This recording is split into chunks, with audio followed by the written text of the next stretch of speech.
Good afternoon, Maine. That music was still loud in my ears as I was starting to talk. But thank you all for joining us. This is the Muddy Waters Podcast, and I am Chuck Ellis, your host. And the Muddy Waters Podcast, as you all know at this point, exists to help the people of Maine better understand what's going on in our state. Unfortunately, the mainstream media is not doing what I believe it is its job in informing the people. They appear to be a propaganda arm of the left. And so we're here to have conversations with real people from across the state, whether they be candidates like today or just average Mainers, to hear about what's happening in our state so that we can be better informed and know what's going on in our world. Today, we are fortunate to be joined with independent gubernatorial candidate and current state senator and longtime politician here in Maine, Rick Bennett. Thanks for joining us. Chuck, it's great to be with you. Thanks for having me. Yeah, happy to do it. Even though, I'm a Republican and I'm the chair of the Cumberland County Republicans, I do like to get people on who have different views to have a conversation. I think one of the things that's becoming lost in our world is this thing called civil discourse, and I want to try to do what I can to bring it back. And obviously, I don't want to take up too much time because you have limited time. So I'd love to kind of just hand it over to you and say, who are you? Some of the people probably know who you are, but who are you? And what's your background? What's your history? And why are you running for governor? Yeah, well, thank you, Chuck. And I want to say thanks to you and applaud your own public involvement, civic engagement, and the way you go about it. It's very it's constructive and it's helpful. And I wish there were more people like you who are bringing people together to actually hear views rather than tearing us apart. And you've run for office, and I applaud that too, because it's not easy. And I think we're really at an inflection point in our life as a republic, and I really worry about our future. And so my journey has been an interesting one in politics. As you know, I was very active in the Republican Party from a young age. I was elected to the legislature at a fairly young age and served a number of terms back in the 90s, and had the honor of serving as president of the Senate when we had a tied Senate, actually, back in 2000 to 2002. And we made it work, but times are different. The parties are different. And so, after I finished my first tour of duty in public service, I have been, focused on other things. I focused on building some businesses here in Maine, turning some around, employing people, and creating some opportunities. And when I decided to run again in 2020 for the state Senate, I did it because I really felt that our politics was deeply broken and needed a new approach. So I ran as a Republican, tried to model cross the aisle work, showing that we can work in a bipartisan fashion on certain issues. They don't all have to be partisan. But what I found is that it's the parties, I believe, reluctantly have come to the conclusion that they're really part of the problem. And it's the way the incentives work. The people who run our parties, they get huge amounts of money from special interests and billionaires, and they give that to campaign consultants, and the campaign consultants' job, they're all incentivized not to bring us together and solve human problems. They're really incentivized us to keep us at each other's throats. And it's not very conducive to the functioning of a republic. So I that was my mission when I got reelected in 2020, was to try to model a different way. I'm continuing that mission by running as an independent for governor in next year's election. Yeah, I mean, it definitely seems like we're in a very divided world in so many ways. And I do think that there is an element of definitely a huge element of truth in the fact that what they want us to be is divided and attacking one another rather than addressing what I believe is a real problem, the primary problem that's driving most of the issues that we have in our world right now are a group of global elites, or as a good friend of mine calls the global parasites, who are using financial resources and other forms of influence to shift our world in a way that benefits them and hurts the common man. So I definitely, Russell Brand is one of my favorite podcasters, and he often had said that this is not a battle of left versus right; it's the middle versus the periphery. And so I can definitely appreciate that, the sentiment of what you're saying.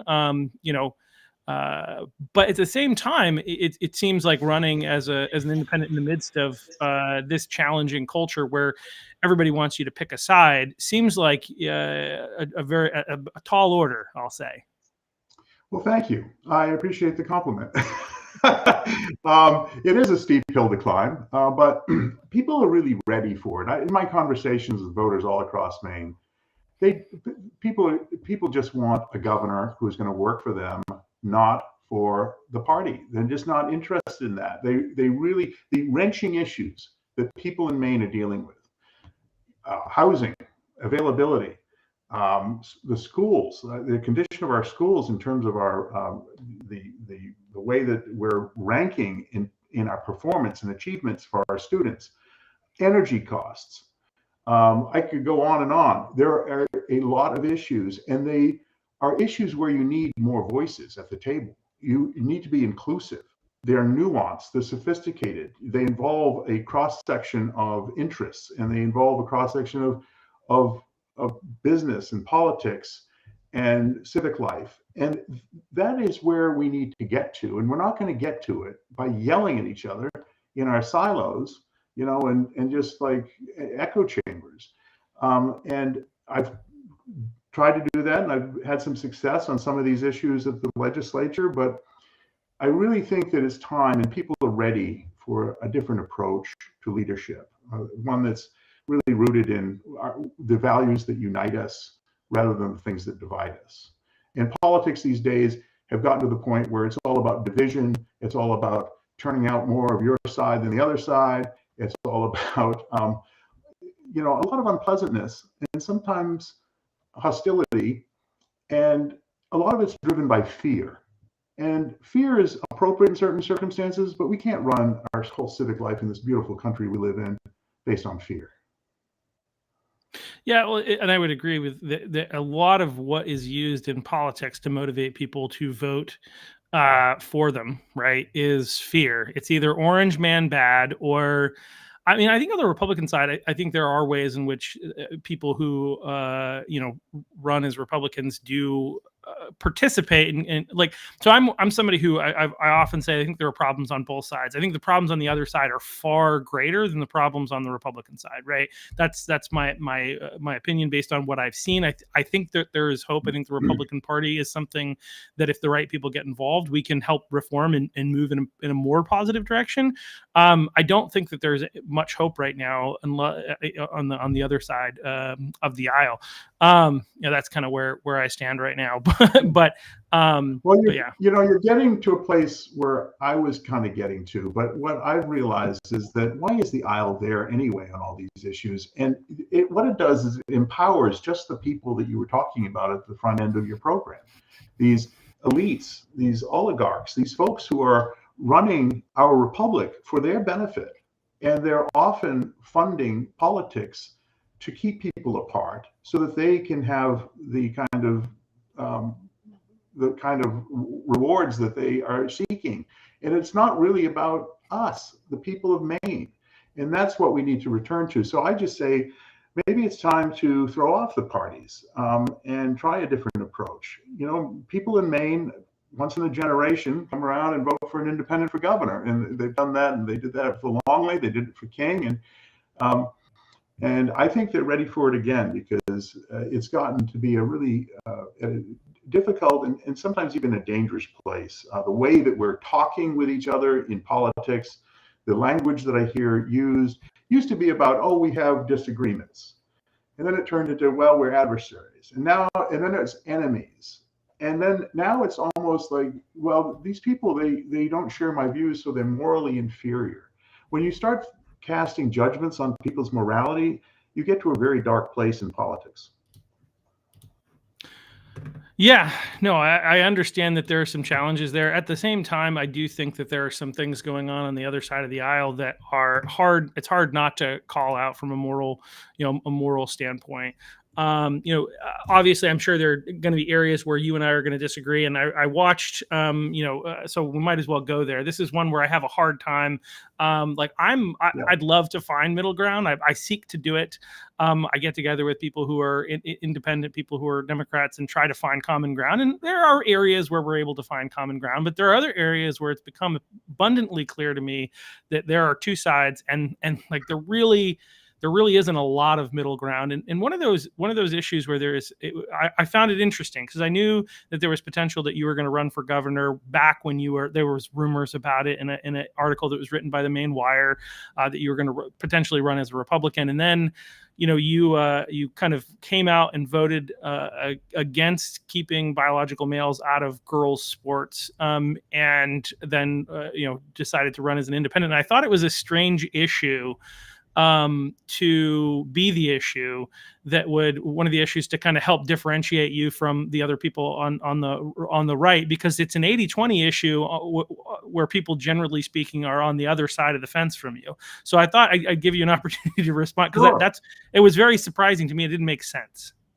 Yeah, well, so I would say first of all that the timing on this had nothing to do with anything. It's just that I vote the way I think is right, regardless.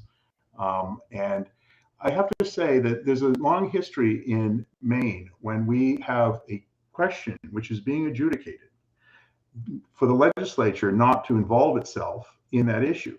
And this is the present case between whether there is conflict between the Maine Human Rights Act and Title IX.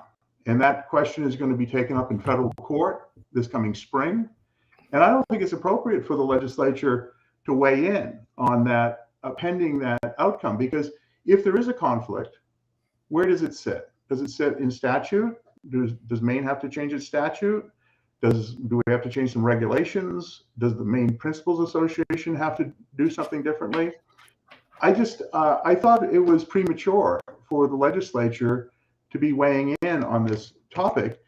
The timing wasn't great. If I were a normal politician, I probably would have pressed my button in a different direction, but I have to do what I think is the right thing for a policymaker at that time. And that's why I voted that way.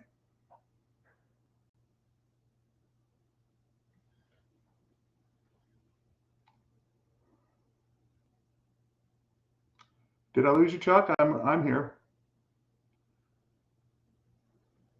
All right, sorry.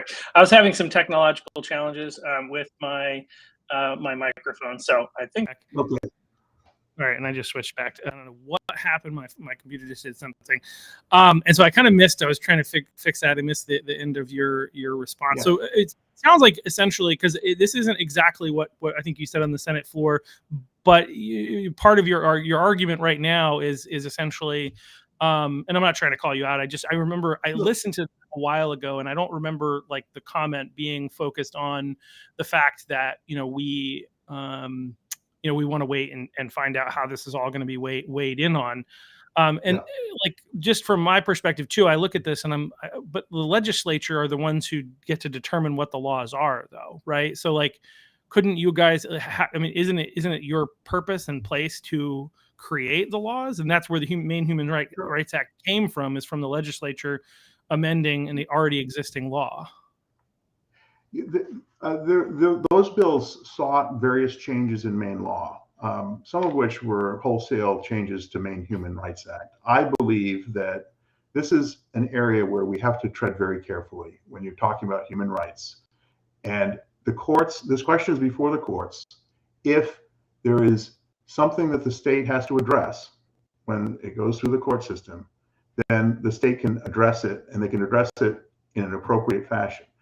I support the Maine Human Rights Act, and I don't believe I would like to see it changed without the court saying, here's some guidance, here's where it runs afoul of precedent in federal law. So I did say a lot of other things on the floor of the Senate. I think that the context for that debate is of interest, and it also speaks to me to the fractured kind of communication that we have on issues and what we choose to spend our time on. And I have to say, I'm deeply concerned about Maine schools. Our performance is very low. We're ranking lower than Mississippi.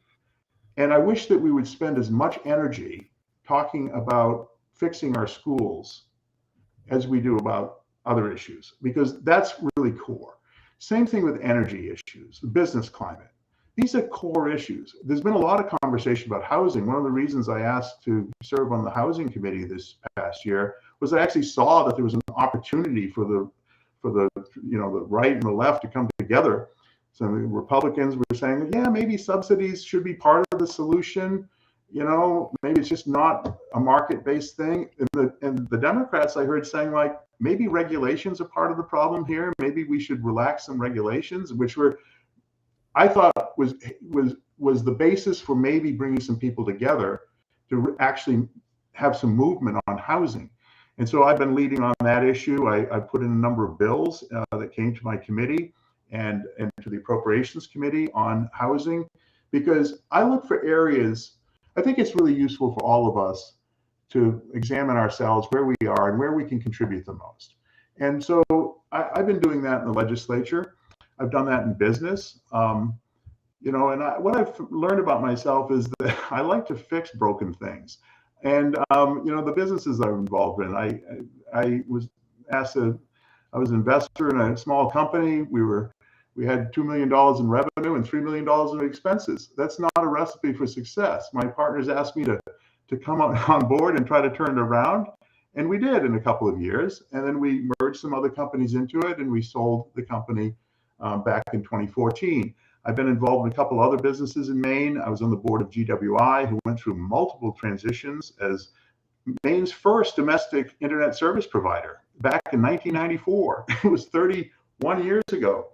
And that company has competed against the big boys in the space and tried to find its way providing services for Maine people. And we did that with multiple transitions. I'm co-chairman of Quaddy, the storied footwear brand that's been around in Maine for years, decades actually. And that company has gone through transformations too. I mean, it's tough running a business in Maine. I get it. I've had to meet payroll. I've had to build a team. I've had to make tough calls as a business leader. That kind of experience is really important, and it's rare in gubernatorial candidates. And so I think what I offer the people of Maine is a record as a problem solver, somebody who gets things done, that understands business, understands the private sector impulses. I've lived it, I've worked it, but I also know how to navigate government to get results, which is also critical because we can't have a governor who needs to learn on the job. And I think I'm in a good position to be the kind of governor that will bring people together in a nonpartisan way to problem solve on some of these wrenching issues, and do it with an understanding that government isn't the answer. The private sector needs to be engaged, and we need to we need all hands on deck. Yeah, we definitely need a lot of help here in the state of Maine, that's for sure. So one of the questions I guess is what are like the main, so you've kind of talked about energy, I think that's a huge one, obviously. What are the main issues? Because obviously, that you are primarily focused on, and kind of what's your solution outside of obviously trying to work with people wherever, whatever party they're in. Sure. What are the big issues, and what's the problem, and what's your solution? What do you believe is the answer? Yeah. Well, part of the nice thing about running for governor and giving myself a long runway is that I don't have to have all the answers. I'm actually engaging with groups of people on a lot of these issues. But I will mention a few. Education, I mentioned, which in Maine, there's a lot of change going on in education, demographic changes. I mean, rural Maine, where I live and represent, are seeing schools close because of low enrollments and consolidation energies. And that has a wrenching impact on local communities. People who, expect to have the elementary school in their town, and then, school boards making the tough decision to close it. And then in other areas of the state, you've got just the opposite problem of, how do you serve more people? And in the middle of this, we have this messed up school funding formula, which is tremendously reliant on property taxpayers. And it's varied depending on the community you live in. I think the legislature did a good thing by establishing 55% which was voted on by the people, of the cost of education be paid for by the state. We're doing that, but that doesn't mean that every school district is getting 55%. Some are getting 90 and some are getting 0. And so there's a lot more work to be done there to fix the structure around our schools. I think our administrative costs in Maine are still way off the charts high. And it's something that I remember Governor LePage talking about a lot, was the administrative costs in our schools. But more importantly, our achievements of students need serious work, because we're not addressing the needs of kids in the classroom. I think some of that is going to require us taking a look at our curricula, and particularly how we teach kids to read, because reading is the gateway to all learning. And I think we need to refocus on some of the fundamentals in education. So that's an area of interest.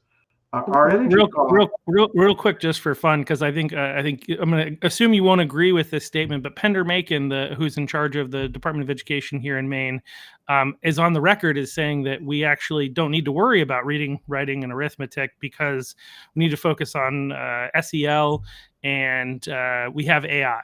Is essentially her answers. That's not you're not in agreement with that. I can't disagree more.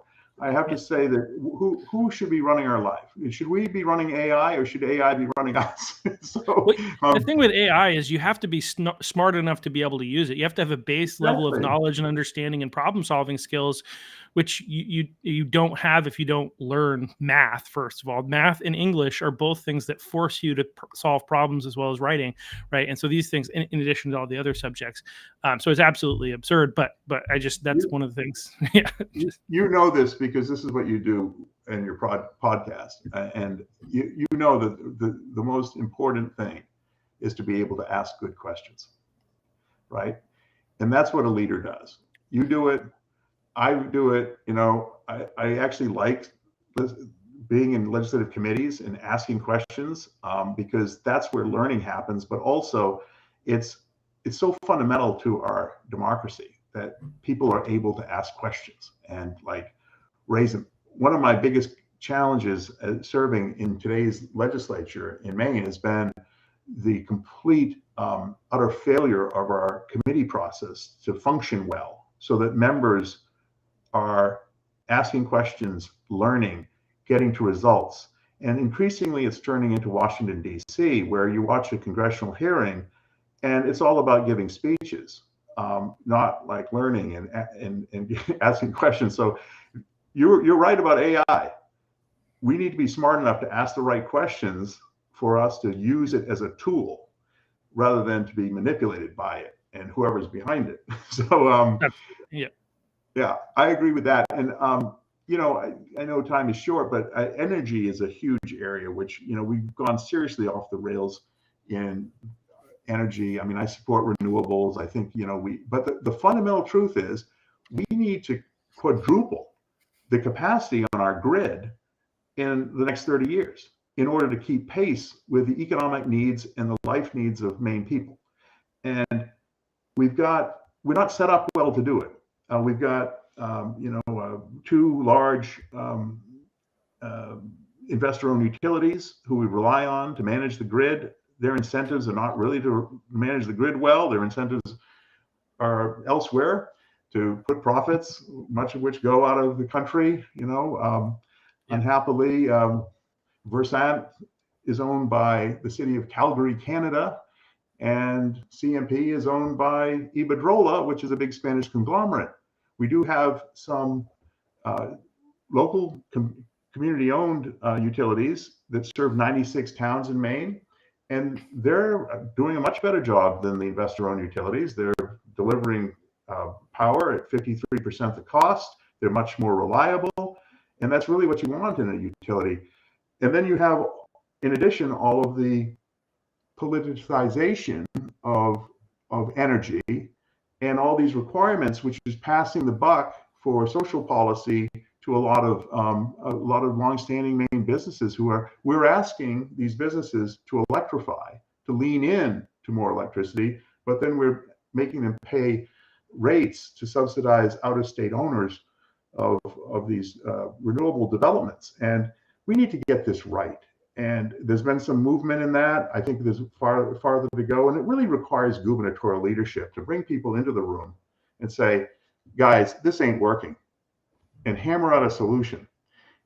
I think that's the chief role of the governor, is to see these problems, identify the big ones, and then bring the people that need to be in the room together and get it done. And that's what I've done in business and in politics. What do you think about? You said you're in favor of renewables, or you're not against them, I guess. But like, what do you think about wind? Do you think it's even viable in Maine? Like, it seems like it's cost prohibitive. Like, yeah. I hope the hell it's viable, because they're everywhere.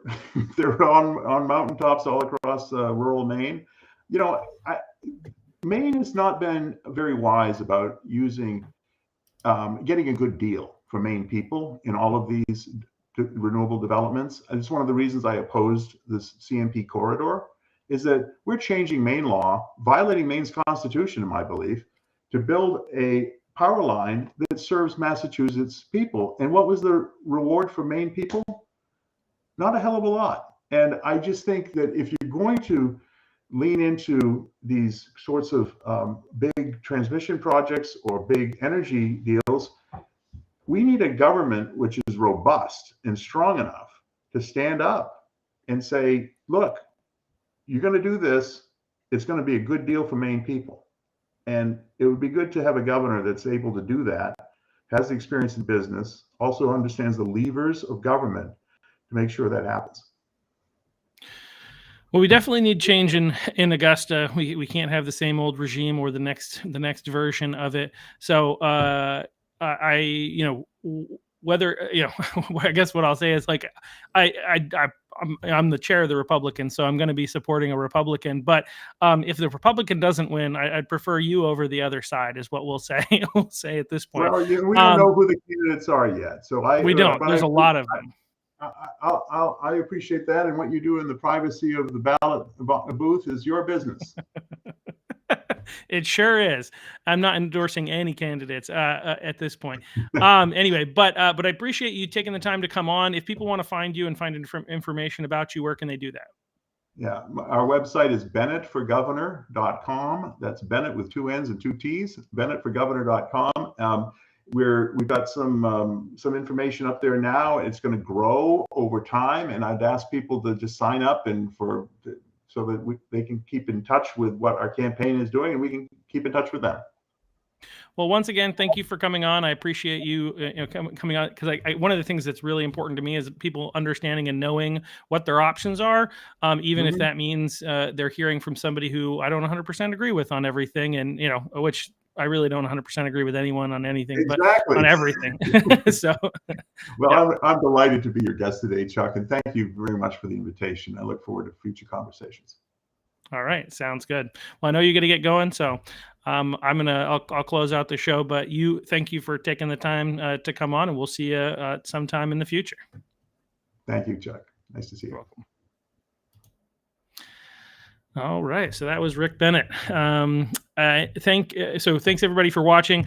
One of the things that I'll just remind you of before we close out is please go to muddywaters.us. If you want to check out any of the previous podcasts, that's where they are. Follow us on all the different forms of social media, whether that be Instagram, TikTok, Facebook, YouTube, X, obviously, Rumble. Like, share, subscribe. That's how we help get the message out there. Again, the whole purpose of this podcast is to help people better understand what's going on. That's why we create shorts and little things like that to make it easier for people to take these bite-sized moments. Obviously, these longer form podcasts, this is a shorter one, obviously, but are here, but most people are not going to be able to take the time or have the time to watch the longer form. So that's where you can come in and you can help share what's going on by sharing, liking, sharing, and subscribing in all those places. You can also check out our merchandise at muddywaters.us. I'm working on a coffee, the ability to buy some coffee to support the podcast. So be on the lookout for that in the near future. So thank you all for watching, and we'll see you back here I think Wednesday is the next one we're going to be doing, where we have an organization. It's funny that I just mentioned my coffee company, but we're an organization called Fight Coffee. Fight Coffee is a organization that's actually trying to sell coffee to raise money to combat human trafficking right here in the state of Maine. So they're going to be on Wednesday, and we look forward to seeing you all then. Thanks.